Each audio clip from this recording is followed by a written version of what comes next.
are things happening in this world that don't fit neatly into official explanations. This is Broadcasting Seeds. I'm Bennet, and here we explore the strange, the suppressed, the biblical, and the paranormal without fear, without hype, and without pretending the unseen doesn't matter. Let's get into it.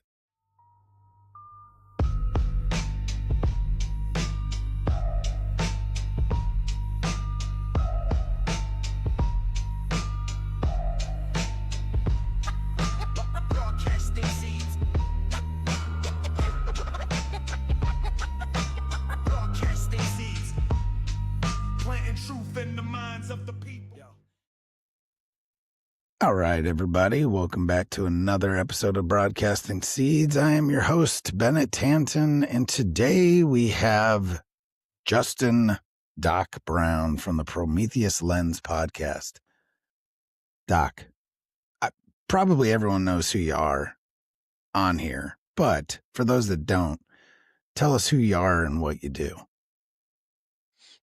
Bennet, thank you for having me back, man. But yeah, Justin Brown got the nickname Doc. That's kind of like my little handle. And it's DOC, not DR. I'm not trying to pose off as a doctor degree guy. But I did stay at a Hotel 6 last night. Is that how it goes? The Hotel 6? Yeah, something like that. Or it's a Holiday Inn Express. That's what. Yes, that's it. I did stay. Wah. But no, I'm just I was a 9 to 5 knuckle dragger factory worker my entire life, but grew up Christian and loved history and ancient lost civilizations and all that kind of cool stuff, man. And I just ended up talking about it, man, doing a podcast, and it's called Prometheus Lens Podcast. Wrote my first book this year, The Epic of Esau, Birthright and Seed War. Oh, yeah, there it is. Thank you, brother. Yeah. And website, PrometheusLensPodcast.com. I'm trying to think anywhere you can consume content, you can find it, man. But yeah, I just recently hung up the steel-toed boots, and this is my first week full time, man. So God has blessed me. I got my seatbelt on and ready to roll. Congratulations, man. It's no, thank you. That's a dive, right? That's a big leap. So it's pretty cool. So the Prometheus Lens, now, I mean, again, you've been on the show before, but what does Prometheus represent to you? You know, like everyone knows, not everyone, but most people know who, and I'll say the who Prometheus is, but what does Prometheus represent to you? And like, what are you trying to help people see through that lens, literally? Yeah. Well, to me, Prometheus was a very interesting figure. And I jumped into Joseph Campbell's Hero of a Thousand Faces. And he talks about the hero's journey. And a lot of non-believers use stuff like Campbell used, showing the similarities of the story of Christ throughout the world as proof that the Bible is bunk and it's not real. But to me, it just done the opposite. It reaffirmed my faith, because I was like, I'm not one of these, quote unquote Christians that thinks that God remained silent to all of his creation for thousands of years and then only revealed himself to a small select few people inside of the Levant. He made us all. We're all his creation. So I believe he gave hints of himself throughout the world, through all these other religions and stories. That way, when the real deal showed up, they had all the warning signs and what they called all the billboards on the highway, wild drug is coming, wild drug is coming. Yeah. So, I mean, that way you knew what was there when you got there. It's like the Bucky signs all along the daggone road, right? Yeah. Yeah. It's coming. Yeah, you do. It's been 300 miles. Yeah. So Prometheus, when I, kind of got that perspective and got to looking into this stuff, he was a really interesting figure to me, because he's one of the few, if not the only, that I'm aware of, that his character and persona is all based on your perception. On one end, he can be seen as a Christ figure because he is the benefactor of man. He does something to help mankind. He's cast down, and he's also crucified for his good deed to humanity. To help humanity. Yeah, he was nailed to the Caucasus Mountains where an eagle would tear out his liver every single night and it would regrow so the eagle could feast again the next day. Yeah. But then on the other hand, he is a Satan figure because he is the divine rebel. And just like Genesis 6, the angels came down, bred with the daughters of men, and they gave them forbidden knowledge. Well, the fire is symbolic for the knowledge. So it's kind of how you look at him. And I thought that was interesting. And the Bible says, my people suffer from lack of knowledge. And Satan is the prince of the power of the air, the ruler of this world. So I tell people, if he is the ruler of this world and he is this Prometheus figure, then I think it's really important that we have his perspective. So that way we are not deceived. Know thine enemy. And at the same time, I can't remember, I think it was Romans, but it said, what the devil means for harm, he turns for the good to all who love him. Yeah. So let's take that fire. Let's take that knowledge from him and use it for the glory of God and his kingdom, and spread that fire, that knowledge, that thing that Christ said his people lack. So I just want to have interesting conversations, man, stretch our minds, grow, sharpen the swords of the Christians, and at the same time have interesting conversations that even non-Christians would enjoy. And just like you, sprinkle some seeds, not beat them over the head with the Bible and preach to them, because that always turned me off, but just sprinkle a little bit of seed while I have their attention, and hopefully something will sprout and grow. Yep. That's the point, right? Mm-hmm. So was there a moment or like experience that forced you to start questioning, I guess we'll call them official narratives or mainstream explanations? Yeah. I guess my first experience with that was probably like 9/11. When that happened, and seeing all the stuff coming out about that, and I'm like, oh my gosh, they just blatantly lied to us and tricked us to trade away our privacy. Because you're old enough freedoms. to remember that stuff like in a real fashion. A lot of folks aren't. They have no idea. So, but either way.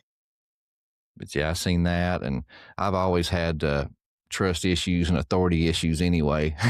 But once scrolling through Facebook and YouTube, that's how I stumbled into people like Trey Smith and Derek Gilbert and all these, big brain guys, Graham Hancock, that had this alternative view of history and of the Bible.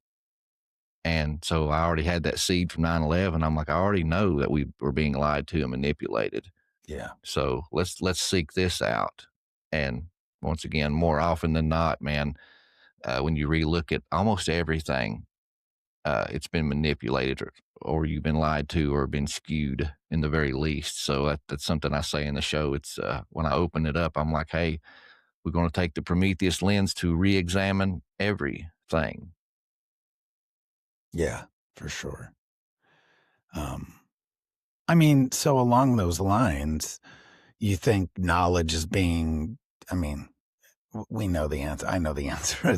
You think knowledge is being deliberately withheld from the public, or at very least distorted until it's useless. Mm-hmm.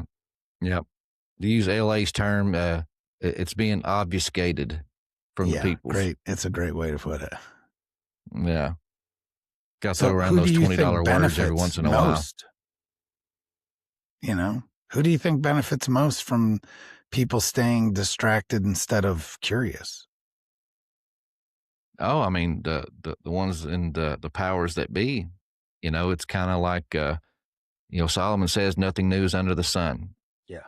If you look into the Sumerian stories, you have basically Enki's world order, and they talk about they made this race of people just to be dumb slaves.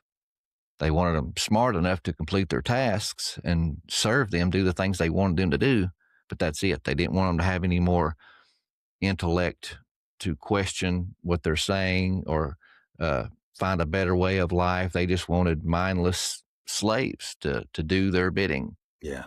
And I think that's, I mean, nothing new under the sun. That's what we see today with your public school systems, everything, the marketplace, your job. We are worker bees for this, this government, and this government is a business. It might as well have an LLC after that USA. We're the ones that show up and produce the product and bring in the tax revenue, and they give us just enough knowledge to be able to do our tasks, but hide and obfuscate all of their manipulation and things that they do to keep us, in line with the rules and regulations of the company. Yeah. Yeah, no, seriously. I mean, we take it back to all the way to, the adversary, Satan, whatever you want to call him, and the powers and principalities, that's who we're fighting at the end of the day. It's not, I mean, it's those I'm trying to think of the word. It's those origins that we're fighting against, in my opinion. And it's microcosms, that's what I always use. I think I see that everywhere, especially like in the Bible. But, like the Tower of Babel, everybody just looks at Genesis 11 and that event. But when you go to Deuteronomy 32:8, it says that not only the people the tongues were divided, but the peoples were divided amongst the B'nai Ha-Elohim, the sons of God. So there you go. That's where you get your rulers, your principalities, spiritual wickedness in high places that Paul talks about, and that event in Daniel 10 where the angels are fighting amongst each other to get to Daniel to deliver the message. So, you have these worldly leaders trying to, run this company like I was talking about in government and world leaders, but then behind the scene is the rulers and principalities, the spiritual wickedness in high places, whispering into the ear, pulling the strings of the people. So it's like a microcosm. It's one and the same. Just one's on a physical level and one's in a spiritual level. So it's like the physical is just a shadow of the real reality. Yeah, absolutely. Truth. So in your research, what's one topic that made you say, okay, this changes everything? Like, just hit you hard. Honestly, it was studying for this book, The Epic of Esau, when I got into serpent seed theory.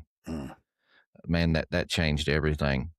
And it made everything in the Bible just connect, man. And it made everything make so much more sense that was ambiguous and didn't make sense before. And I'm sitting here thinking, I'm like, I'm not the one who discovered serpent seed theory, but there's only a very small handful of people that ascribe to it. And I'm like, I'm not a smart guy. I'm a C+ average guy, but I seen these dots and made these connections. How come these big brain guys ain't doing that? Yeah. And I love, Gary Wayne. I love L.A. Marzulli. All these guys, they talk about the seed war. They've been beating on that drum forever. Yeah, and they say but the they words. Won't go this far. Right. Yeah, but they don't align with it. So it's like, I've never asked them outright. And even if I did, I wouldn't bring it out in public because of course, if they want to say it, they will say it. But I wonder often that if they really believe it, they know it, but they don't want to say it out loud because I'm a prime example. You will get blackballed. Christians, I don't know why, but that subject gets people up in arms. They will light their torches and gather their pitchforks and come after you. And I think it's because it's a spiritual thing. Yeah. You're revealing the plans of the fallen ones and the wicked one, and they want to shut you down. Yeah. Guys, we talk about Genesis 6, and especially those guys that I mentioned earlier. Genesis 6, angels came down, bred with the daughters of men, made a hybrid race, and oh yeah, that's the serpent seed. That's not a serpent seed. That's the other fallen angels. But when you go back and propose that the Nakash has a physical seed, just like God said he did in the beginning, I'll put enmity between her seed and thy seed. They get all tore all to pieces and being all out of shape. And I'm like, you guys already hold to this belief. You already believe that angels came down and bred with the daughters of men in Genesis 6. Nothing new is under the sun. Why can't you accept this? Why is this so far-fetched for you? Yeah, no, yeah, it's hard to go. I mean, it's not like you're in the company of like weirdos either. Like there's some legitimate biblical scholars that believe this too. And you've even had them on your show. I've heard you interview them. And like, yeah. I had a theory brought to me the other day. In the book of Jubilees, I think it's, and I'm not going to go into the weeds here in my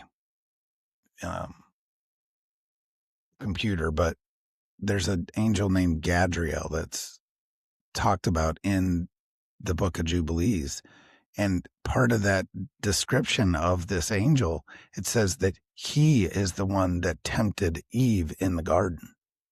Have you ever seen this? No, I've missed that. So maybe it's worth it. Maybe I have to edit a little bit of this, but yeah. And there's so many others too, man. It's like I got this collection of books right here.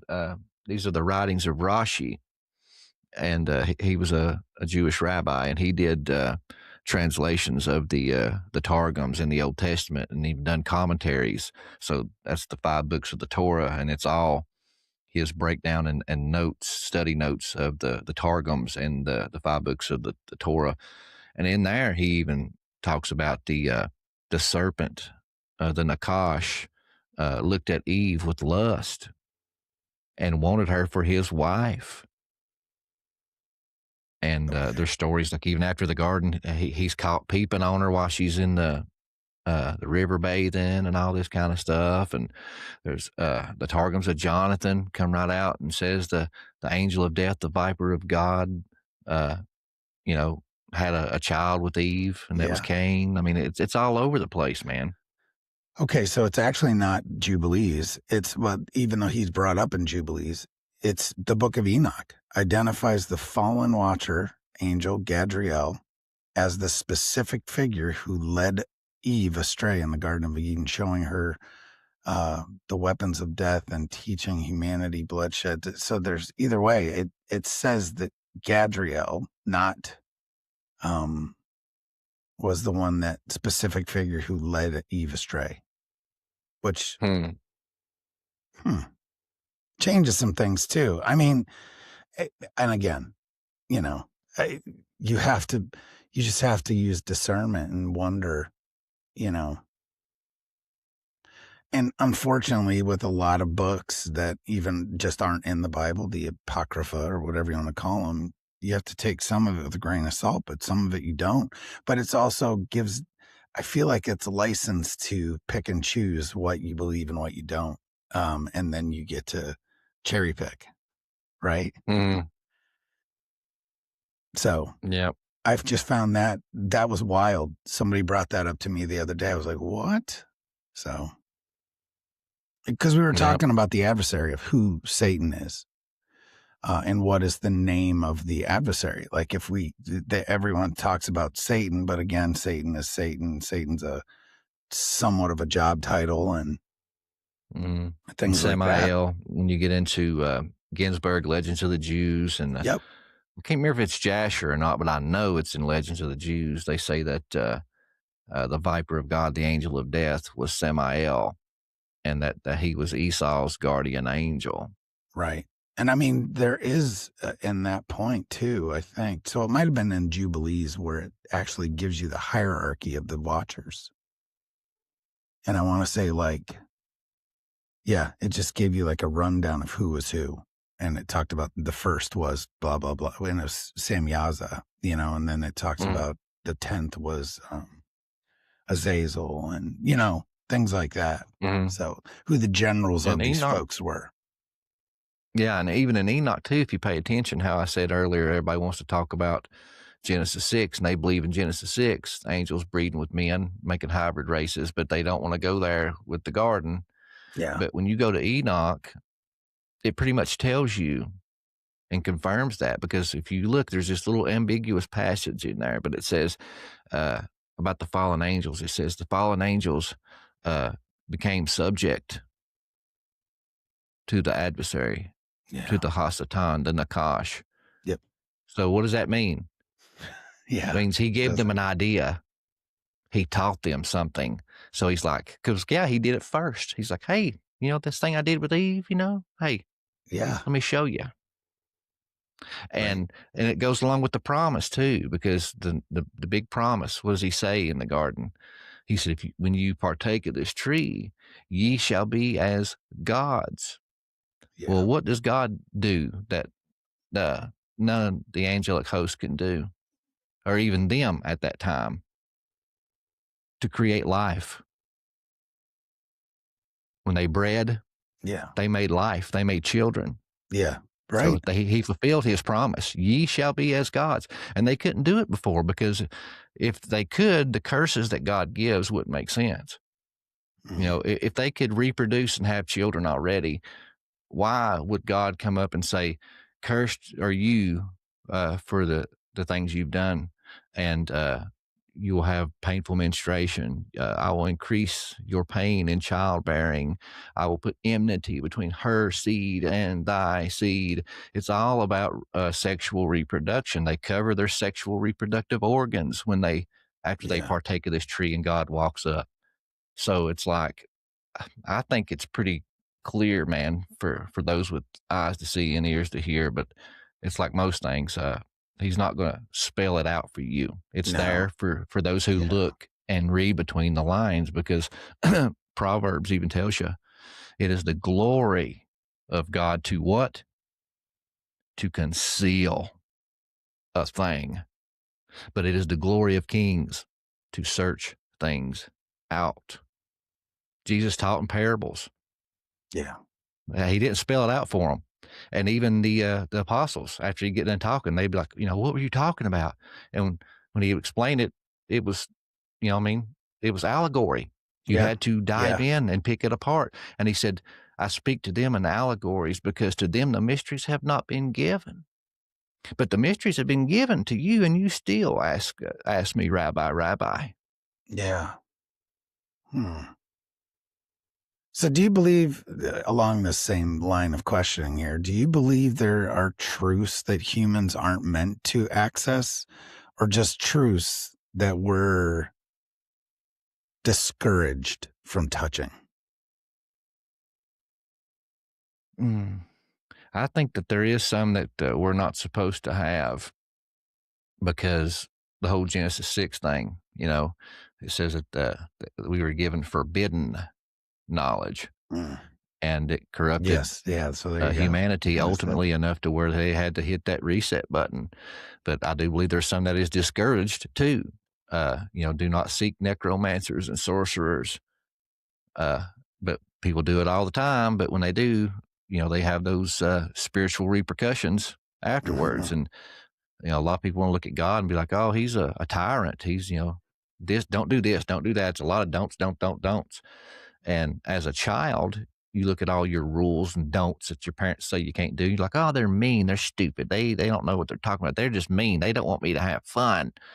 That's a child's mentality. But then when you get older and you look back, you're like, no, all those were there to protect me because they loved me. And your Heavenly Father is no different in my mind. Yeah. That's a good point. I mean, so do you see history as linear or cyclical? Like cyclical. Because if it's cyclical, where do you think we're at right now? And here's something that I do that it's like a double-edged sword. It really some people that really like me and my content and how I think for this reason is why they really like me. But then on the opposite side, there's so many people that just absolutely just think I'm a heretic and a false teacher and all this other kind of wild stuff because of this. But I am a Christian. I believe the Bible is the divine inspired word of God. But when I say that, there's a lot of Christians that look at that like occult automatic writing. Like, the Spirit of God took them over and their eyes rolled back in their head. And they wrote it all down. And it's perfect, preserved for all time, never corrupted, because it's the divine inspired word of God. I'm not one of those. The Bible speaks out staunchly against that type of stuff. So I think, just like Daniel, he got dreams and visions. He interpreted those dreams and visions. And if he had issue or trouble and he couldn't figure it out, then he asked and prayed for help. So God reveals himself through mankind, and mankind interprets and writes down John on the Patmos, message. right? There's so many examples of this. And so I look at that way. So with that being said, there's plenty of things in history that happened that we know happened from physical evidence and archaeology and other testimonies that are not in the Bible. Yeah. So just because something is not in the Bible does not automatically make it a lie and not true, because there's a lot of Christians that have that mentality. So I look at other, like you talk about, what rhymes. I've heard you say that and I've stole it from you, brother. Yeah. So I look at the other stories and see what rhymes. So when I hear the same story throughout all these different cultures, but just maybe the names have changed or just a little bit of, tweaking on it, I think there's something to that. And it stems from an ancient point of origin. So one common theme, as far as the time being cyclical, or how you ever say it, cyclical. How do you say that? Cyclical. That's killing me now. Yeah, that word. When you look at all the other religions and customs and stuff, they talk about time that way. Yep. And I don't know how many, the Indians, the Aztecs, the Maya, the Hindu, just everybody pretty much talks about like we're in the fourth world or the fifth world. First, it was destroyed with floods, like twice or something like that, and then they go on down. But the final world is supposed to be destroyed by fire. Right. That's Revelation, folks. I mean, that's our Bible. So we just covered this last cycle. Yeah, and we just covered this last cycle. They kept records and kept all the other cycles too. Yep. So I think that's how it works, man. There's just many great resets. After so long, God gets fed up and hits that restart button. I mean, I look at it once as, again, we're talking about worldview, right? Yeah. So we have a tendency to, a bunch of us at least that we all know, are a Deuteronomy 32 kind of worldview, right? At least that's what we'll say. We'll put that label on it. But when I'm saying worldview in this aspect, I mean, you're talking about people that were given vision from God to write down whatever they wrote, okay? In their world, in their realm, okay? They didn't know their context. I mean, yes, in their context. And no matter what people want to believe or whatnot, it would be just like somebody, you living in Tennessee, getting the words from something, a god, a whatever entity, you writing it down, okay, from in your context of Tennessee and the United States of America. But what if the same word was given to somebody in Taiwan or Hong Kong, China, and their worldview and how they perceive things and their reality is different than your reality? So this is what I mean by the things rhyme. It doesn't mean that they're evil. It just means that they have a different story in what we need to do. It's just like when we talk to each other, we need to find, instead of finding all the discrepancies, if we spent time finding all the spots where we connect, we would all love each other. That, to me, is the true word of God, Jesus, the Holy Spirit, all of it. Instead, we're here taking I like movies. I know you do too, but it's taking the words from Edward Longshanks from uh, uh, the movie Highlander. It was not Highlander. What is it? William Wallace, the one with Braveheart. Braveheart, where they're all taking from the scraps from Longshank's table. Instead of us working that way in what we do in our ministry, we need to empower ourselves and look at where we combine, not at where we necessarily divert. And I don't want to get on that just sent me down kind of on a soapbox there. Sorry about that. No, you're good. And that's the thing too. I think, God talks about, only like the children will inherit the kingdom of God. I think what he means by that is like childlike innocence and awe and wonder. Yes. If you're, and you have great imagination, there is no limits, So I love how Mike Kaiser talks about, you need to read your Bible like it's fiction. He said, I'm not saying it is fiction. He said, but I'm saying you need to read it as if it were. Yeah. He said, because when you do that, you're reading it with childlike eyes and childlike wonder. Yep. You've gotten rid of the rules of the world and what you think you know. You accept what's there as is. He said, and that's how you're going to receive the word and understand it better if you approach it that way. Yeah. I think it would make the best movie ever made. The best set of movies ever made would be especially the Old Testament. But the New Testament too. I mean, could you imagine turning that into a movie? It would be, and I'm convinced that the reason that they don't turn it into a movie is because people would start to be like, "Oh, that's what the Bible says." I think they use it as a tool to keep us dumb. So, just saying, they.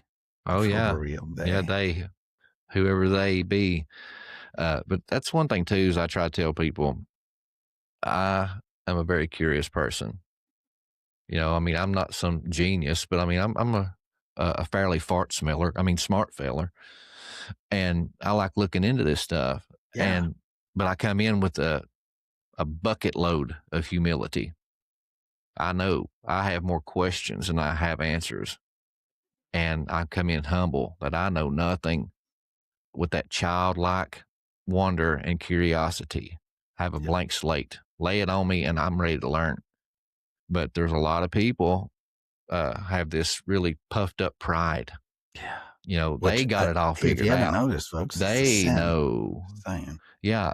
And my pastor told me XYZ for 20 years, and I believe it. I can't tell you why I believe it, but you're just wrong, and I'm right. You're a false prophet, false teacher, because you don't agree with me. Those people are never going to learn anything. Christ talks about, he takes how's it worded in Proverbs? He said he takes the fool to confound the wise, and that the first would be the last. That these people that are so haughty and think they got it all figured out, they're the dummies. They're the ones not learning anything new because they think they got it all figured out, man. The humble that come in and be like, man, I'm stupid. Please teach me. Teach me. He's going to show you things. He ain't going to show something to somebody that's puffed up in their pride and think they got it all figured out and they're so smart. No. Yeah. True story. For sure. So, we live in a crazy time especially with like technology. How do you see technology shaping human consciousness for better or worse? I look at it as like a hammer. It's a tool. You can take a hammer. Yeah, you can bust up an entire house and destroy everything with a hammer. But in the hands of the right person, they can build a beautiful house. So it's all on who's holding the tool determines the value, how much it's worth, and what they can do with it. So on one hand, I think it's making people a lot more stupid and dumber. They don't have to read a book anymore. They can just go to ChatGPT and type it in. Yeah. And don't even cross-reference ChatGPT. Just whatever it says is the gospel. It's the truth. So therefore, they get you dependent on this thing. And how easy would it be that, they give you the right answers at first, but then they realize how dependent you are on this thing. So then they start feeding you false information and narratives to shape your worldview into the way they want you to think. And they did studies. It's like since AI and ChatGPT and all that stuff's come out, the national average or global average of people's IQ have dropped significantly because instead of just using this tool, they are As a relying tool. Yeah. on this tool, and it's making people dumber. But on the other hand, it's there's people like me and you that use AI to help us make thumbnail artwork to get people to watch our show and spread some seeds. We use AI to make reels to get people's attention to talk about these subjects that we think that are being neglected and that people need to be educated on. So there's all kinds of good things that you can use it for too. But I think we have to use it, not be dependent on it. Yeah. Agreed. So yeah, I'm a national, well, I guess in a former life, but I still kind of do it now. I have to dabble in it now because of one of my jobs. I'm a national security professional, I guess is what I'd say. So I get into stuff like modern surveillance and whatnot. So would you say, things like modern surveillance, because you bring up AI, you bring up, that we're on camera almost everywhere we're at, but modern surveillance is more about control or about conditioning? Just your opinion. I think both, man.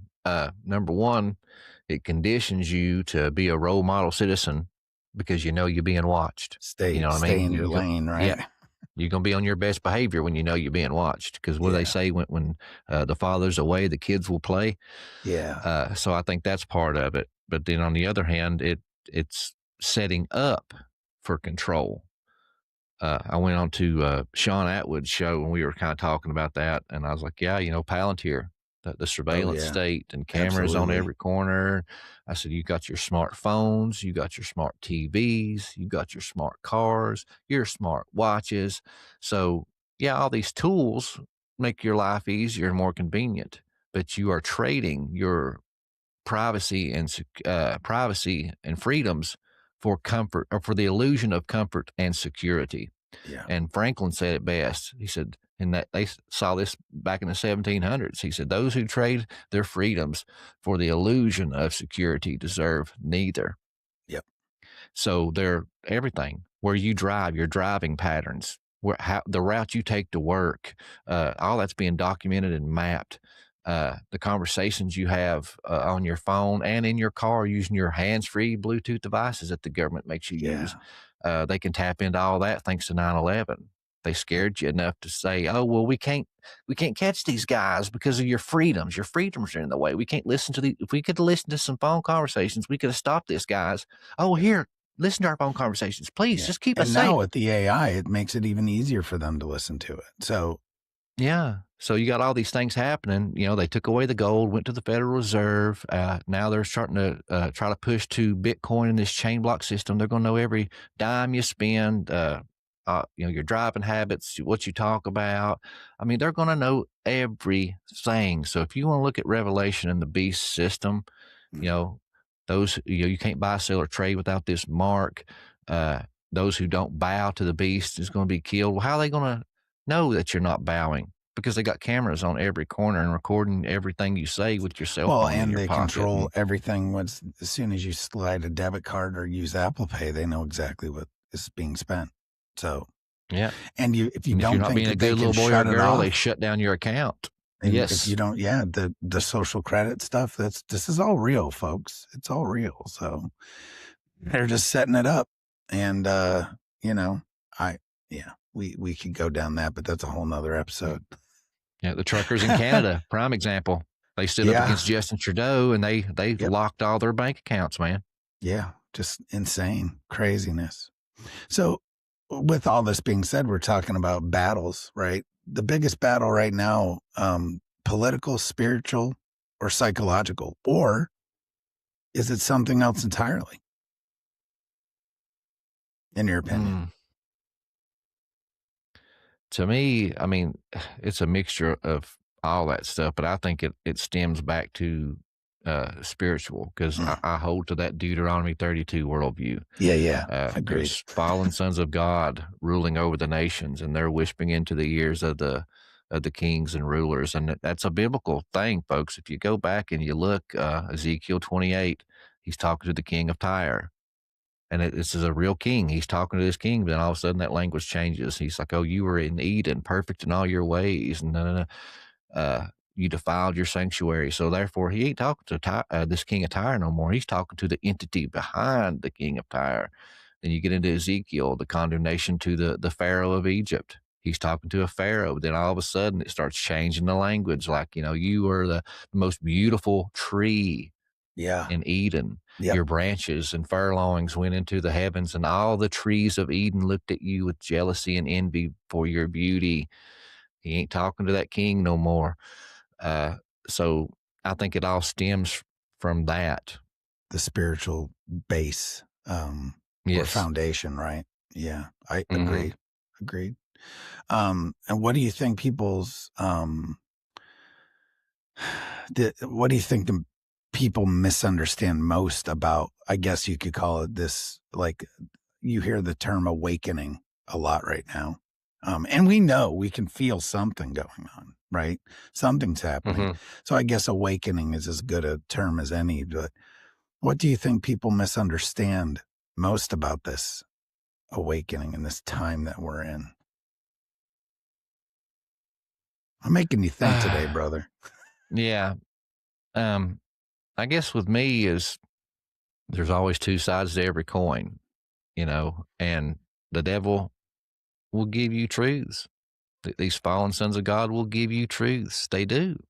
There's truths to be had in the occult. There's truths to be had in every world religion. There's truths to be had in your secret societies and organizations.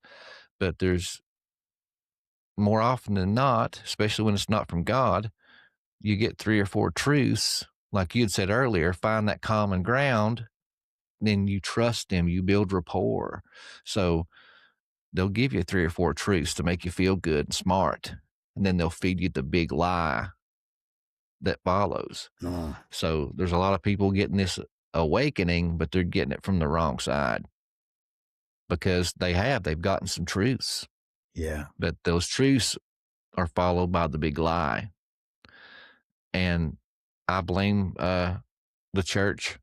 I've said it many times, because we have all the answers to these supernatural questions, to this, supernatural war, uh, magic, evil, occult. I mean, all this stuff, ghosts, giants, all of it is in our Bible. We have the answers, but because it's weird or strange or makes us uncomfortable, Yeah. Christianity has ignored it. So when you get people that have an awakening, or they experience the occult, or come out of witchcraft and all these different things, they know the supernatural is real. They know there's something bigger happening, that this is just a shadow of a greater reality. And so they hear about this God, the creator of all, and Christians just talk about him, this, that, and the other. So I'll go to church. They got the answers.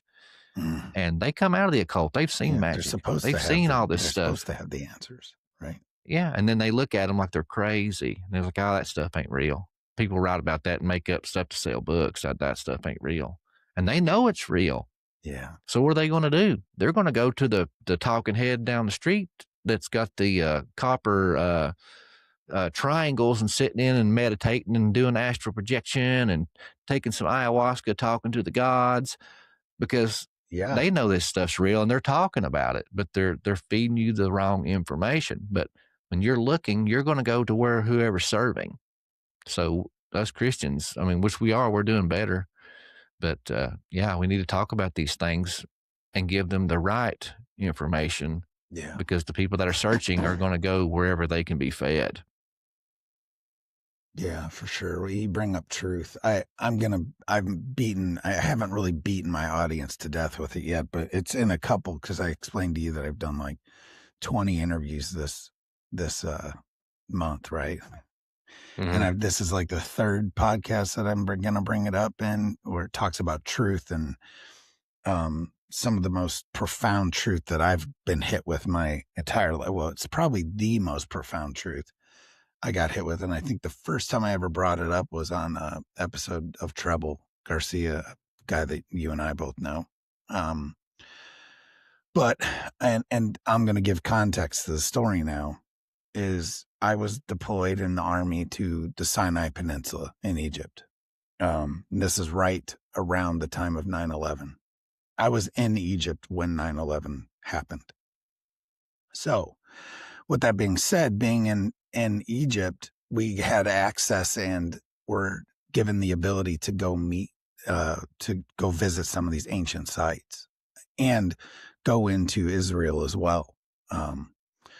So, with that being said, one of the trips that I was able to take was to go to Mount Sinai. Now, people can, and people do argue and differ on the true location of Mount Sinai, but this is one that has been, it's actually called Mount Sinai, and there's a cathedral, or not a cathedral, a monastery at the base of it called St. Catherine's, which there's the burning bush is supposedly there, and all these things, right? But this is supposedly Mount Sinai, where Moses went up to the top and the Israelites camped at the bottom for 40 years, right? Or something like that. So there is a trail well worn, because thousands of years of pilgrims have walked up this trail. It takes about, I can't remember if it was 3 hours or 6 hours. Either way, I went up it, and it was one of the most profound things in my life. It was a beautiful day. I did it alone.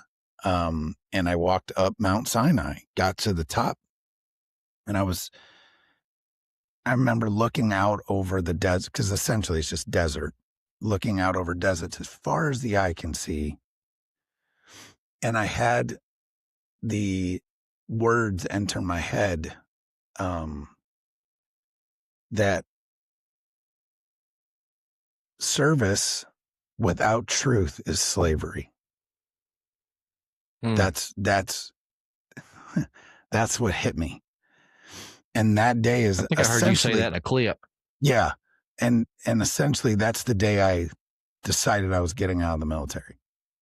Basically, it's the day I kind of decided I was just, done with a lot of things. But the number one thing was the military, and I ended up getting out. But that reverberates in my head throughout my life now from that point on, is that service without truth is death, or is slavery. And I think I put a lot of things through that lens that I do. And is this serving me? Is this serving God? Is this serving the kingdom? Right? Or am I a slave to this? So with that being said, is a long-winded thing, is, pursuing truth. Has it ever cost you friendships, opportunities, peace of mind? We've talked about this, but this is one of these things that I wonder, because it has for me, but it's a deep question, and you can go as deep as you want, but pursuing truth, has it ever cost you friendships, opportunities, or peace of mind? Oh yeah, 100%. I can't remember if it was Solomon. It sounds like Solomon, but in there it talks about uh, the beginning of wisdom, and learning truth and things like that is the beginning of all sorrows, and it's the truth. Yeah. Dr. Phil used to have this saying. He's like talking to married people and talking mainly to the men, but he said when they want to fight with their women all the time, he'd say, "Do you want to be right or do you want to be happy? Because you can't have Yeah. both. So if you want the truth, then prepare for some grief and some sorrow. because most of the world is like the Matrix. It's like that one guy, I can't remember his name, but he was out of the Matrix, but he wanted back in. He said, ignorance is bliss. And that's how most people are. Yeah. So when you take that red pill, you are now the minority. You're the outsider. You're the weird one. And you're turned against. I've said it before. I think I told about on Treble's show. This path that I'm on now, it cost me my marriage. Yeah. It cost me my house, everything that I ever worked for.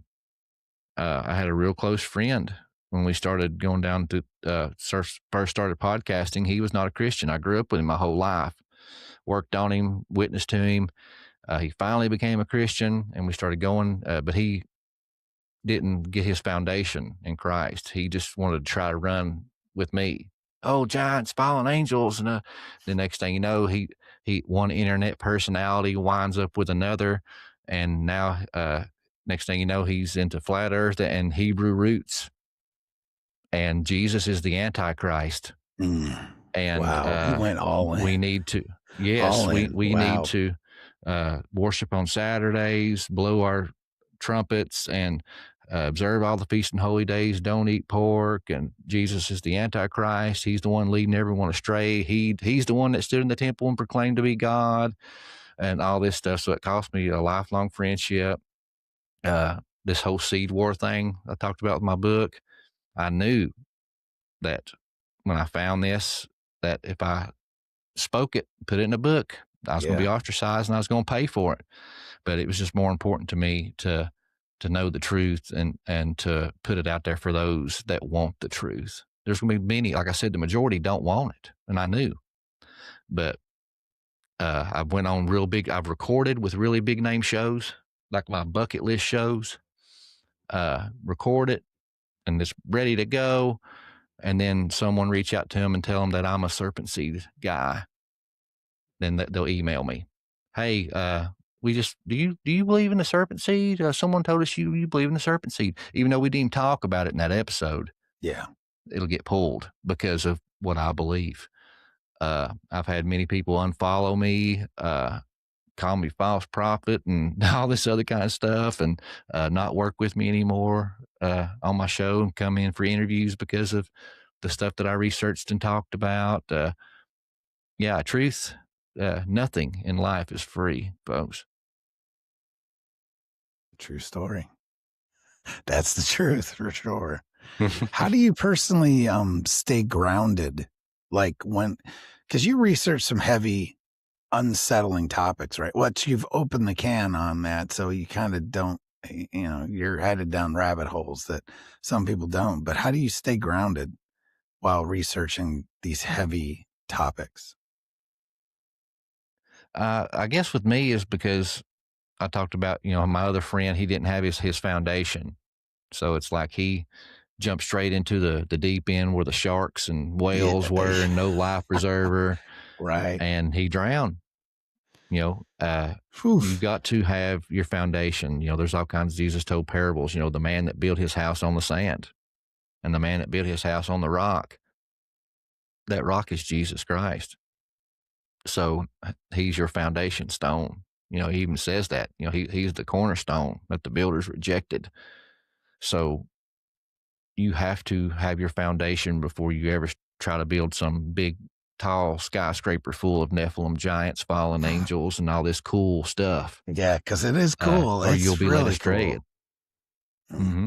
You'll be led astray, man. And I bring it up all the time that we talk about this. That interview that I done with Timothy Alberino, he talked about it. And he said, there's all kinds of people, he said, coming into this space, new Christians. He said, jumping into giants, fallen angels, UFOs, and all this. He said, really cool, exciting topics. He said, things that I enjoy. He said, and I talk about it nauseum. He said, but they come in straight to that. He said, then they start just watching all these YouTube personalities. He said, a lot of them just making up crap just for clicks and views because they get paid for it. He said, they don't care about your spiritual well-being or your soul. They just care that you watch. That way they can get some money. He said, and they lead people astray. He said, and they drown because they don't have their foundation. He said, so it's like, know the story of Christ. Read the New Testament. Know the story of Christ, the story of salvation, what Christ did for you, and not only be able to express those ideas, but be able to defend those ideas against non-believers. And then once you do that, that is your foundation. That is your anchor, out on this ship of roaring waters. And as long as you have that anchor, man, you might get tossed and turned and pushed around, but you're going to be always right there and safe. And that's Jesus Christ, folks. So, but once you have that foundation, you can find these giants, fallen angels, serpent seed, all these other things that just solidify your faith and make it stronger. But yeah, if you don't have that foundation stone, yeah, you'll build this beautiful skyscraper full of UFOs, Nephilim giants, fallen angels. But the first storm that comes, it's going to all come falling down. So my grounding is my foundation in Christ. All the stuff I look at, as long as it doesn't contradict the Bible and the story of Christ and salvation and the redemption of mankind, I'll entertain it and I'll read it. Yep. Absolutely. I hear you. So what question do you think everyone should be asking right now, but isn't? I'll steal this from Coach Dave. He said something at the last Coach Evangelist Dave. Conference. You know what I'm talking about? Yeah, I do. Yeah. He was at that last conference I went to, the Last Evangelist Film Festival, and he stood up. And actually, I got it on film. When I was up there interviewing with David Hebner, Coach Dave stood up because I was talking about some of these same topics here and how we need to question everything, and look and be good stewards and look things up. And he stood up. You could hear him behind the camera. He says, well, folks, he's real rough around the edges. And he said, folks, I agree with this man's sentiment. He said, but we need that with everything. He said, doesn't matter if it's your mom, your dad, your pastor. He said, when you get told something, he said, you need to ask 2 questions. Who told me that? And is it true? So those are 2 questions we all need to ask on everything that we are told and that we are shown. Ask us who told us that, consider the source, and are they a good, worthy source? And even if they are a good, worthy source, is it true? Go and look it out for yourself. Yeah, how do they even with me, from this too? Yes, the whole serpent seed thing, I relied heavily on people that I respected, really smart people, that I agree with a lot of stuff that they talk about. But they said that cup held no water. Don't waste your time. It's laughable. So I just took their word at it. They told me that, so it's good. So I didn't ask the second question, is it true? But once I started looking for myself, I'm like, how did they not see this? Are they like Paul? Are they, spiritually blinded and the scales are over their eyes? Yeah. Or did they not ask those 2 questions themselves? They had someone tell them that it's laughable, it doesn't hold water, and they just took their word for it and didn't seek it out. Yeah. So, yeah, everything, guys, ask yourselves, who told me that? And is it true? So thank you, Coach Dave. I'm going to hold on to that. That's a keeper. Yeah. So kind of starting to wrap things up. What's coming next for Justin Brown and Prometheus Lens?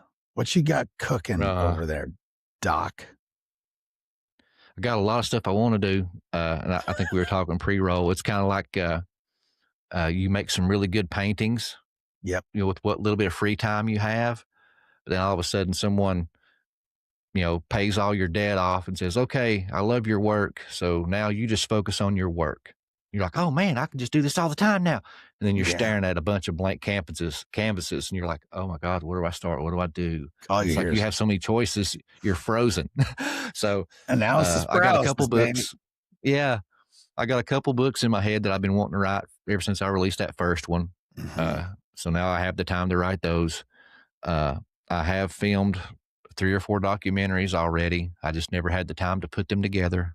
I have no excuses on that anymore. And I'm also wanting to, of course, create more content, go out and see these ancient sites in America and around the world, wherever, I'm allowed to, get the funds up and time to go Yeah. and film all these things and share it with the world. Uh, and I want to build a stronger connection with my subscribers and my followers. So I want to start doing some more live chats and discussions and get to know my fam. That's what I call them. They're my fire fam. So my Promethean Knights. I love y'all. Right. That's awesome. So I'm going to leave you. Usually I have people broadcast a seed, but you've already kind of done that in my thing. But I came up with a question for you, and I'm going to let this be the last question.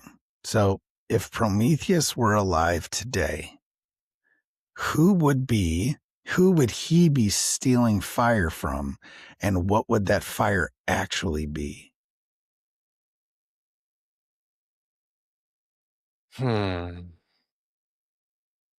Christ. The fire is Christ. And you need to spread that fire to everybody. Yeah. I think that's a good answer. For sure. Hey, that's a Southern Baptist boy's secret. The answer is always Jesus. The answer is always Jesus. That's fabulous. So tell folks where they can find you again.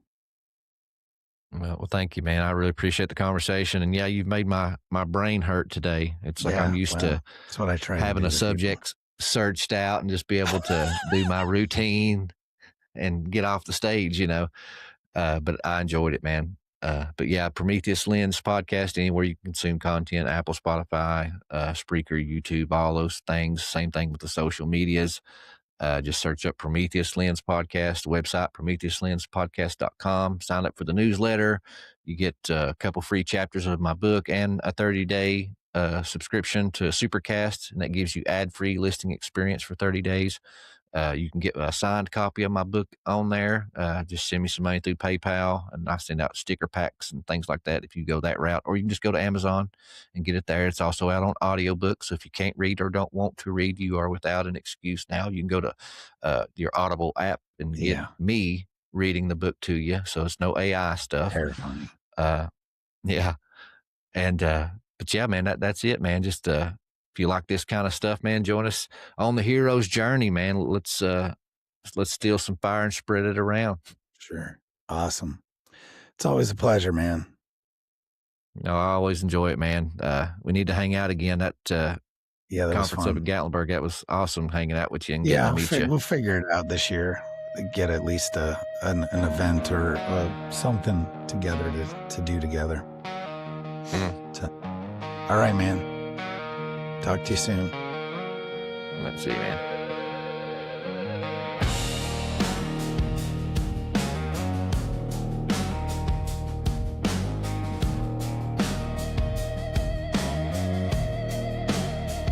They told us myths were made of smoke, just stories carved in stone. Fire still burns the same when you strike it on your own.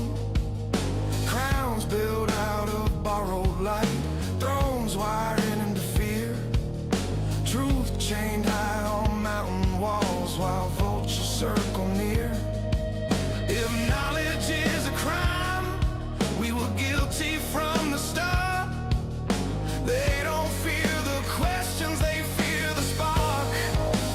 So we steal the fire, not to rule, not to reign, just to see through smoke and mirrors and call the beast by name. They say the truth will cost you friends, comfort, peace of mind, but slavery wears a softer face when fire's left behind.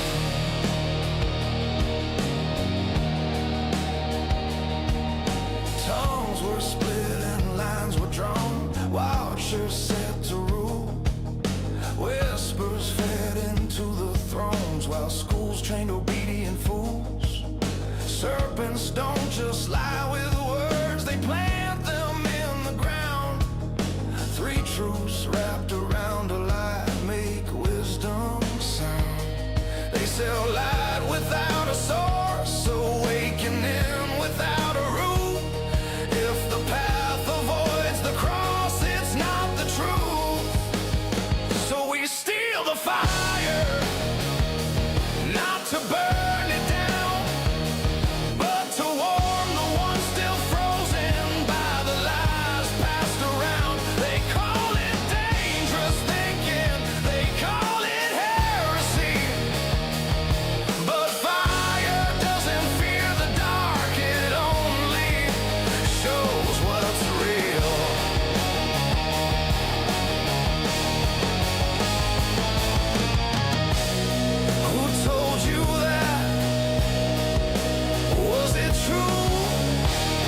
We still fight.